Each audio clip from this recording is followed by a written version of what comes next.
हिमालय की ऊंचाइयों पर बसा एक दिव्य मंदिर जिसका नाम है केदारनाथ, जो स्वयं भगवान शिव का धाम है।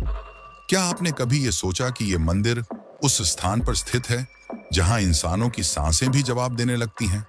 वहां हजारों साल पहले बिना मशीन, बिना इंजीनियर, बिना कोई भी आधुनिक टेक्नोलॉजी के ऐसा भव्य मंदिर बनाया गया जो 400 वर्षों तक बर्फ के नीचे दबा रहा, बिना किसी खरोंच के।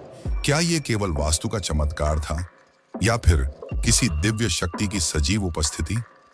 कैसे कोई उस समय में बिना किसी इंटरलॉकिंग टेक्नोलॉजी या नक्शे के ऐसा मंदिर बना सकता है? ये एक मंदिर नहीं है, एक दिव्य रहस्य है जहां विज्ञान, धर्म और ब्रह्मांडीय ऊर्जा का मिलन महसूस किया जा सकता है। 16 जून 2013 की रात में केदारनाथ में भीषण बाढ़ आई। आसमान से कहर बरसा, बादल फटे और कई घर जल के भीतर समा गए। हजारों जिंदगियां उस बाढ़ में बह गईं। ठीक उसी समय 20 फीट का पत्थर, जिसका करीबन 30 टन वजन होगा, वो मंदिर के पीछे आकर रुक गया और केदारनाथ को डूबने से बचा लिया। उसने बाढ़ का रुख मोड़ा, मंदिर की रक्षा की और खुद को बना लिया। भीमशिला। ये शिला आज भी वहीं स्थित है, मानो कह रही हूं, यहां स्वयं शिव की शक्ति है। लेकिन सवाल अभी खत्म नहीं होता। केदारनाथ का कपाट साल में 6 महीनों के लिए बंद रहता है और चौंका देने वाली बात तो ये है कि उस समय पर ना ही कोई मंदिर के भीतर रहता है और ना ही उसके आसपास। फिर भी गर्भगृह में रखा दीपक लगातार जलता रहता है। वो लौ बुझती नहीं। ये कैसे संभव है? और यहीं पर सवाल आता है शिवलिंग के आकार का, जो कि त्रिकोणीय आकार के जैसा है। क्यों ये इतना अलग है? क्या ये संकेत है किसी रहस्य का? आज इस वीडियो के माध्यम से मैं आपको ले जाऊंगा केदारनाथ की उन रहस्यमयी परतों में जहां हर पत्थर एक कहानी कहता है, हर दीवार में कोई चमत्कार छिपा है और हर मोड़ पर विज्ञान को झुकना पड़ता है श्रद्धा के आगे। तो बने रहिए मेरे साथ, क्योंकि ये सिर्फ एक कहानी नहीं बल्कि आपके विश्वास की परिभाषा बदल देगी। पर अगर आप इस केदारनाथ मंदिर हिमालय की गोद में बसा है, जिसे स्वयं भगवान शिव जी का धाम माना जाता है, ये समुद्र तल से 3583 मीटर ऊंचा है। इस मंदिर को देखकर यह सवाल उठता है कि इतना भव्य मंदिर आखिर किसने बनाया? क्या किसी देवता ने या फिर किसी पुराने भारत के इंजीनियर ने? केदारनाथ मंदिर की रचना अपने आप में ही भव्य है। ये खास तरह के पत्थरों से बना है जो भूरे रंग के हैं और इस प्रकार के पत्थर उस स्थान पर नहीं मिलते। तो जरा गौर कीजिए, जब ये मंदिर बनाया जा रहा होगा तब 6 से 8 टन के भारी पत्थरों को 20 से 30 किलोमीटर दूर से लाया गया होगा और 12,000 फीट की ऊंचाई पर चढ़ाया गया होगा। ये कैसे संभव है? आज की एडवांस टेक्नोलॉजी भी ये काम करने में असमर्थ है। चौंकाने वाली बात तो ये है कि इन पत्थरों को जोड़ने के लिए सीमेंट का इस्तेमाल नहीं किया गया है। खास इंटरलॉकिंग जैसी एडवांस तकनीक का इस्तेमाल किया गया है, जिसमें पत्थरों को इस तरह तराशा और फिट किया जाता है कि वे बिना किसी बाहरी सहारे के आपस में जुड़े रहते हैं। ये तकनीक इतनी कठोर है कि 2013 की भयानक बाढ़ जो केदारनाथ में आई थी, जिससे कई घर, सड़कें, पेड़ पौधे सभी जल प्रवाह में डूब गए थे, लेकिन केदारनाथ मंदिर अडिग रहा। इसका एक कारण इंटरलॉकिंग तकनीक को भी माना जाता है। ये इतना मजबूत है कि भारी बारिश, बर्फबारी, भूकंप को भी सहन कर सकता है। केदारनाथ मंदिर की उम्र की बात करें तो भारतीय पुरातत्व सर्वेक्षण ASI के अनुसार कार्बन डेटिंग जैसी तकनीक से पता चला कि यह मंदिर 1200 से 1500 साल पुराना है। लेकिन हिंदू मान्यताओं के अनुसार इस मंदिर की उम्र 5000 साल से भी पुरानी है। कहा जाता है कि यह मंदिर पांडवों ने बनाया था। कैसे? आपको थोड़ी देर में पता चल जाएगा। महाभारत खत्म हो चुका था और पांडवों ने अपने भ्राताओं और गुरु की हत्या की थी। तो इस पाप से मुक्ति पाने के लिए वे भगवान शिव के शरण में गए। लेकिन शिव जी उनसे नाराज थे, तो वे उन्हें दर्शन नहीं दे रहे थे। तभी पांडव केदार क्षेत्र पहुंचे और शिव जी ने एक भैंस का रूप ले लिया और बाकी भैंसों के साथ वहां से जाने लगे। लेकिन पांडवों की भक्ति शिव जी के लिए बहुत ज्यादा थी। भीम ने सभी भैंसों के लिए एक द्वार बनाया और सभी भैंसों को वहां से जाने के लिए कहा। तभी युधिष्ठिर की नजर एक भैंसे पर पड़ी जो वहां से नहीं जा रहा था। वे देखते ही समझ गए, वो और कोई नहीं बल्कि स्वयं शिव भगवान है। भीम ने उस भैंस को पकड़ने की कोशिश की, लेकिन वो धरती में समाने लगा। भीम ने उसका कुबड़ पकड़ लिया, जो बाहर रह गया। यही कुबड़ आज केदारनाथ के शिवलिंग के रूप में पूजा जाता है, और यही कारण है कि केदारनाथ 4 धामों में से एक धाम माना जाता है। शिव के अन्य अंग भुजाएं तुंगनाथ में, मुख रुद्रनाथ में, नाभि महाबलेश्वर में और जटा कल्पेश्वर में प्रकट हुए। इन 5 स्थानों को आज पंच केदार के नाम से जाना जाता है। इसके पश्चात शिव जी ने पांडवों को दर्शन दिए और उनको उनके पापों से मुक्ति दी, और यहीं पर पांडवों ने भगवान शिव का यह भव्य मंदिर केदारनाथ बनवाया। लेकिन यह कहानी अभी समाप्त नहीं होती। 8वीं शताब्दी में शंकराचार्य ने पूरे देश का एक चक्कर लगाया और केदारनाथ मंदिर को पूर्ण निर्मित कराया, और 3 अलग अलग मंदिरों की भी स्थापना की, जिन्हें आज हम 4 धाम के नाम से जानते हैं। ये सब उन्होंने केवल 32 की उम्र में कर दिखाया। उन्होंने यह सुनिश्चित किया कि पूजा करने की एक विधि होनी चाहिए, और केदारनाथ एवं बद्रीनाथ जैसे मंदिरों में आज भी उनके बनाए गए विधियों से पूजा पाठ होता है। कहा जाता है कि उन्होंने अपने अंतिम क्षण केदारनाथ में बिताए, और उनकी समाधि आज भी मौजूद है, जिसे एक पवित्रता की नजर से देखा जाता है। केदारनाथ मंदिर तक पहुंचने का मार्ग बहुत कठिन है। केदारनाथ की यात्रा केवल एक तीर्थ यात्रा नहीं, बल्कि आस्था, साहस और प्रकृति के साथ एक गहरा जुड़ाव है। केदारनाथ से सबसे पास का रेलवे स्टेशन ऋषिकेश है, जो मंदिर से 200 किलोमीटर दूर है। यहाँ से श्रद्धालु सड़क मार्ग से सोनप्रयाग तक जाते हैं, जो करीब 10 घंटे का सफर है। सोनप्रयाग से आगे निजी वाहनों की अनुमति नहीं है, इसीलिए यात्री सरकारी जीपों से 5 किलोमीटर का सफर तय करते हैं, और फिर शुरू होती है 16 किलोमीटर की कठिन पैदल यात्रा, मंदाकिनी नदी के किनारे बर्फीले पहाड़ों के बीच। यह यात्रा हर श्रद्धालु के लिए एक अनोखा अनुभव है। केदारनाथ अपने बनावट और दिव्यता के लिए पूरी दुनिया में लोगों का ध्यान अपनी ओर खींचता है। Wadia institute of Himalayan geology के अनुसार 400 सालों तक यह मंदिर बर्फ के नीचे दबा रहा, फिर भी एक खरोंच नहीं आई। 2013 की भयानक बाढ़ को मंदिर ने सह लिया, भीमशिला की मदद से, जिसने आने वाले जल प्रवाह को 2 भागों में बांट दिया था। तो अब तक हमने मंदिर के निर्माण और पौराणिक कथा के बारे में जान लिया है। अब मैं आपको ले चलता हूं इस यात्रा के उस हिस्से पर जहां हर कदम में साहस की परीक्षा होती है। क्योंकि यहां से वीडियो और रोमांचक होने वाली है, तो इसे लाइक जरूर करें। गौरी कुंड, एक ऐसा स्थान जहां माता पार्वती ने भगवान शिव को पति के रूप में पाने के लिए साधना की थी। इसे इस यात्रा का सबसे चुनौतीपूर्ण हिस्सा माना जाता है। गौरी कुंड केदारनाथ यात्रा का आधार शिविर है, और यहीं से शुरू होती है 16 किलोमीटर की वह कठिन पैदल यात्रा, जो हर श्रद्धालु के धैर्य और भक्ति की परीक्षा लेती है। यह मार्ग कठिनाइयों से भरा है। ये एक संकरा और चट्टानों से भरा मार्ग है। श्रद्धालु इस संकरे रास्ते पर धीरे धीरे आगे बढ़ते हैं, लेकिन भक्ति के लिए यह बहुत ही छोटी कीमत है। जैसे ही आप केदारनाथ के प्रांगण में पहुंचते हैं, तो सारी थकान, सारी चिंता एक पल में दूर हो जाती है। हिमालय की बर्फीली चोटियों के बीच मंदाकिनी नदी के मधुर स्वर के साथ यह मंदिर अपनी आध्यात्मिक ऊर्जा से हर यात्री को एक अनोखी शांति और शक्ति देता है। जैसे ही आप मंदिर के मुख्य द्वार पर पहुंचेंगे, आपको कई हजार भक्त दिखेंगे जो हर हर महादेव का नारा लगा रहे होंगे। आप भी सच्चे भक्त हैं शिव जी के, तो कमेंट में जरूर हर हर महादेव लिखिए।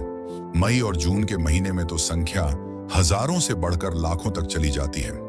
जैसे ही आप मंदिर में प्रवेश करते हैं, आपको पूरे वातावरण में दिव्यता दिखाई देती है, और आपका सामना होता है त्रिकोण आकार के पवित्र शिवलिंग का।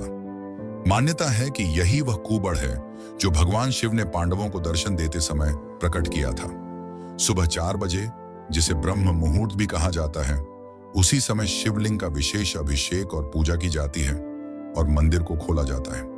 शाम 7 बजे भोलेनाथ की आरती होती है, जिसमें लाखों की मात्रा में भक्त इकट्ठा होकर साधना में लीन रहते हैं। ये तो हुई कुछ सामान्य चर्चाएं, पर इस मंदिर में कई ऐसे रहस्य छुपे हैं जिसे आज तक विज्ञान और वैज्ञानिक भी नहीं सुलझा पाए हैं। 1300 से 1800 ईस्वी सदी के बीच आइस एज हुआ था, जिसका नाम तो आपने सुना ही होगा, जब पूरी पृथ्वी पर केवल बर्फ थी। ग्लेशियर में केवल बर्फ ही नहीं रहती, बल्कि कठोर मिट्टी, पत्थर और चट्टानें भी रहती हैं जो किसी भी आम इमारत को चूर चूर कर सकती हैं। लेकिन 400 साल बर्फ में दबे रहने के बाद भी इस मंदिर में एक खरोंच तक नहीं आई। जब बर्फ पिघली तो मंदिर वैसे का वैसा ही था। वैज्ञानिक कहते हैं कि मंदिर की इंटरलॉकिंग तकनीक, जिसे मैंने आपको पहले समझाया था, इसी तकनीक के कारण मंदिर ने बर्फ के दबाव को सहन कर लिया।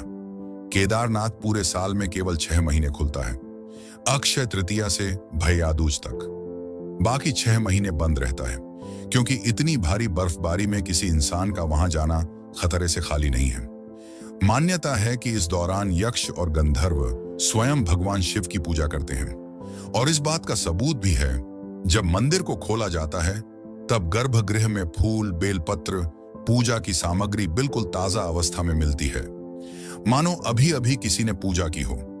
लेकिन सबसे बड़ा चमत्कार है अखंड ज्योति, जो मंदिर के गर्भगृह में बंद होने से पहले जलाई जाती है। यह ज्योति बिना किसी देख रेख के 6 महीनों तक लगातार जलती रहती है। बाहर के वातावरण में कोई इंसान भी जम जाए, यानी -20 डिग्री का तापमान, कई फीट मोटी बर्फ और बंद मंदिर में हवा का कोई संचार नहीं, फिर भी यह दीपक कैसे जलता रहता है? घी खत्म क्यों नहीं होता? विज्ञान के पास इसका कोई जवाब नहीं है।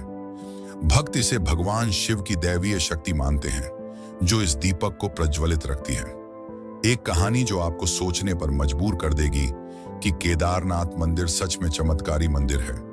कई सौ साल पहले एक भक्त 2 महीने पैदल चलकर भगवान शिव के दर्शन करने आया था। तब न ही कोई सड़क थी, न ही कोई रेल का साधन। लेकिन जब वह मंदिर पहुंचा तब देर हो चुकी थी। पुजारी मंदिर के कपाट को बंद कर रहा था। निराश भक्त ने कई विनती की, पर पुजारी नहीं माना। निराश भक्त वहीं बैठ गया। रात की कंपाती ठंड और भूख से भक्त कांप रहा था। तभी एक अघोरी आया, जिसके हाथ में त्रिशूल था और डमरू। उसने भक्त को खाना दिया और आग जलाई। सुबह होने के बाद भक्त ने देखा कि मंदिर के कपाट खुले हैं। वह हैरान होकर पुजारी से पूछने लगा कि यह कैसे संभव है। तो पुजारी ने कहा कि 6 महीने के बाद आज कपाट खोले जा रहे हैं। भक्त स्तब्ध रह गया। भक्त ने पुजारी को सारी घटना बताई जो उसके साथ रात को हुई थी, कि कैसे एक अघोरी ने उसकी सहायता की। पुजारी समझ गया कि यह महादेव ही थे जिन्होंने अपने भक्त की सहायता की। केदारनाथ के पुजारी भी इस भव्य कहानी का एक हिस्सा हैं। इन्हें रावल कहा जाता है और ये कर्नाटक के उडुपी जिले के वीर शैव ब्राह्मण समुदाय से आते हैं। पीढ़ी दर पीढ़ी ये वैदिक विद्वान मंदिर की सेवा करते हैं। रावल के साथ सहायक पुजारी भी होते हैं, जो पूजा अर्चना और अनुष्ठानों में सहायता करते हैं। पूजा करने की भी एक विधि रहती है। सुबह ब्रह्म मुहूर्त के समय शिवलिंग को पवित्र जल से स्नान किया जाता है। घी का लेप लगाकर आरती की जाती है। शाम में शिवलिंग का विशेष श्रृंगार किया जाता है, जिसे भक्त दूर से देखते हैं और शिव जी का दर्शन करते हैं। क्या आपको ये पता है कि केदारनाथ मंदिर का एक गहरा रिश्ता रामेश्वरम मंदिर से भी है?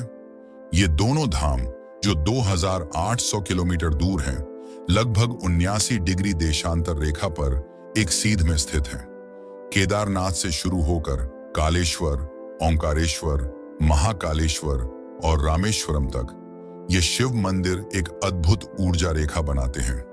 प्राचीन ऋषियों ने इन मंदिरों को ज्योतिषीय और वास्तुशास्त्र की गणना के आधार पर स्थापित किया है। ये जो एक दिव्य रेखा बनती है इन मंदिरों के निर्माण से, उन्हें विदेश के कई रिसर्चर और वैज्ञानिक ली लाइन कहते हैं। ये लाइन पवित्र स्थानों को आपस में जोड़ती है।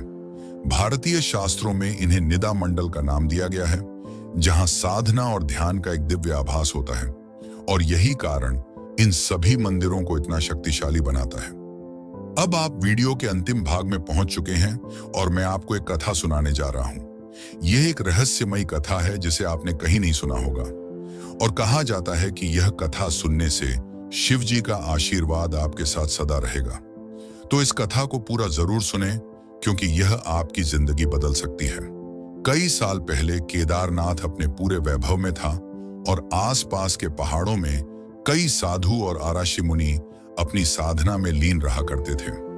इन्हीं में से एक थे स्वामी अनंतानंद, एक महान संत जिन्होंने हिमालय की कंदराओं में वर्षों तक कठोर तपस्या की थी।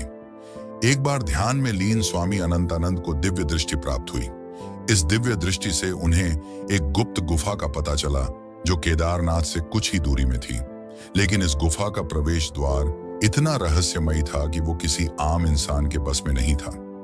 इस गुफा के अंदर एक प्राचीन और भव्य शिवलिंग था जिसे कहा जाता है कि स्वयं भगवान शिव ने स्थापित किया था। यह कोई साधारण शिवलिंग नहीं था, इसमें दिव्य शक्ति थी, ऐसी शक्ति जो किसी भी भक्त की मनोकामना पूरी कर सकती थी। लेकिन इस गुफा में प्रवेश करने की एक शर्त थी। केवल वही व्यक्ति यहां आ सकता था जिसका हृदय पूरी तरह शुद्ध हो और जो भगवान शिव के प्रति अटूट भक्ति रखता हो। यह राज किसी को नहीं पता था, केवल अनंतानंद के शिष्य हरीश को छोड़कर, क्योंकि स्वयं शिवजी ने ही स्वामी अनंतानंद को इस रहस्य से अवगत कराया था। हरीश एक युवा साधक था जो अपने गुरु को भगवान समान मानता था और उनकी हर बात को गंभीरता से लेता था। जब स्वामी अनंतानंद ने उसे यह बताया तो हरीश के मन में इच्छा जाग उठी कि अब उसे यह गुफा ढूंढनी है। गुरु ने उसे चेतावनी दी, हरीश, यह यात्रा आसान नहीं होगी। इस गुफा में कई खतरनाक पहेलियां और परीक्षाएं हैं। केवल एक बुद्धिमान और शिव का सच्चा भक्त ही इन परीक्षाओं को पार कर सकता है। हरीश ने अपने गुरु की बात को दिल से लगाया और केदारनाथ की ओर प्रस्थान कर दिया। यात्रा जैसे जैसे आगे बढ़ रही थी, कठिनाइयां बढ़ती जा रही थीं। हिमालय के ऊंचे पहाड़, भीषण ठंड, खतरनाक जानवर, मानो हर कदम पर एक नई चुनौती थी।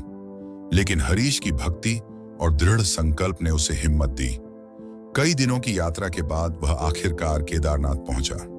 केदारनाथ पहुंचने के बाद हरीश ने अपने गुरु की बातों को स्मरण किया और गुफा को ढूंढने में लग गया। उसने देखा कि मंदिर के पीछे एक बड़ा सा पत्थर था जो बाकी पत्थरों से अलग था।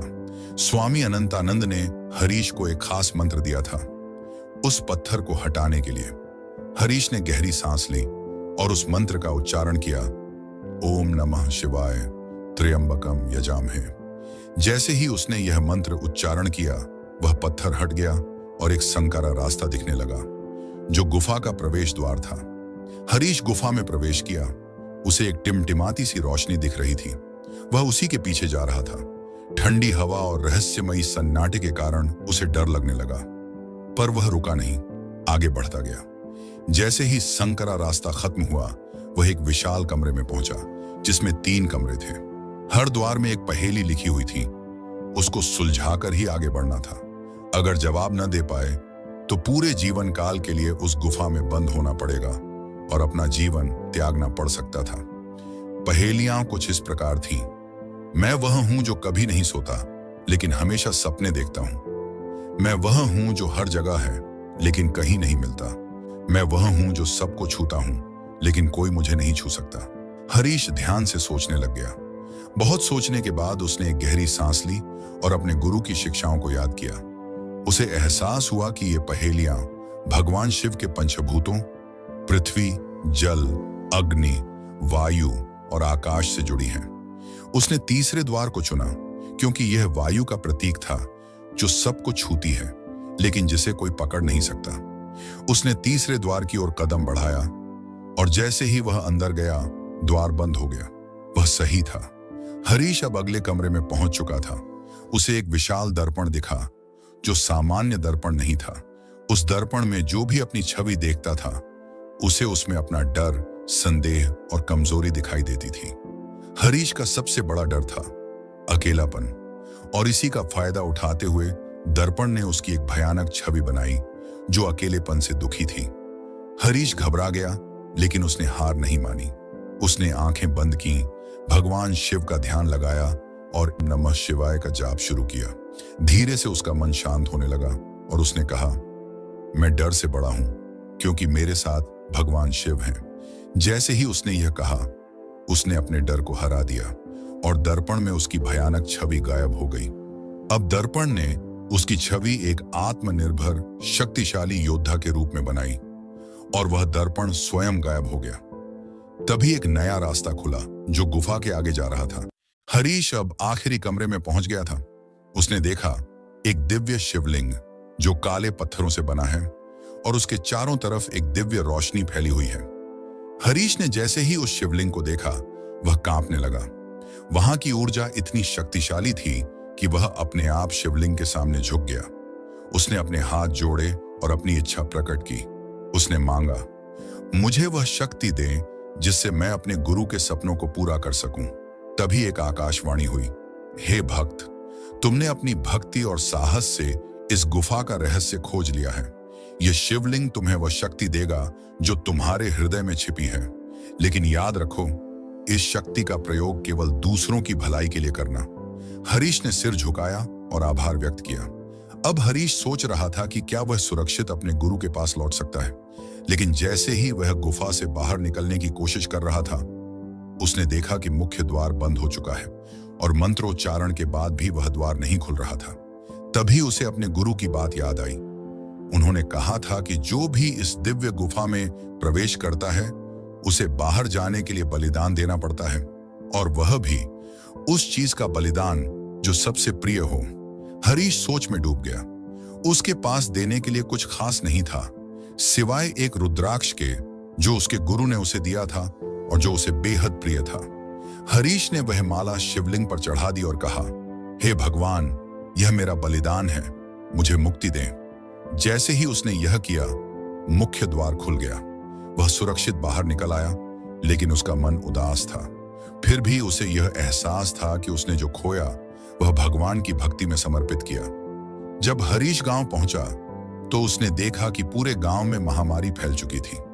चारों तरफ लोग पीड़ित थे, मर रहे थे, सहायता मांग रहे थे।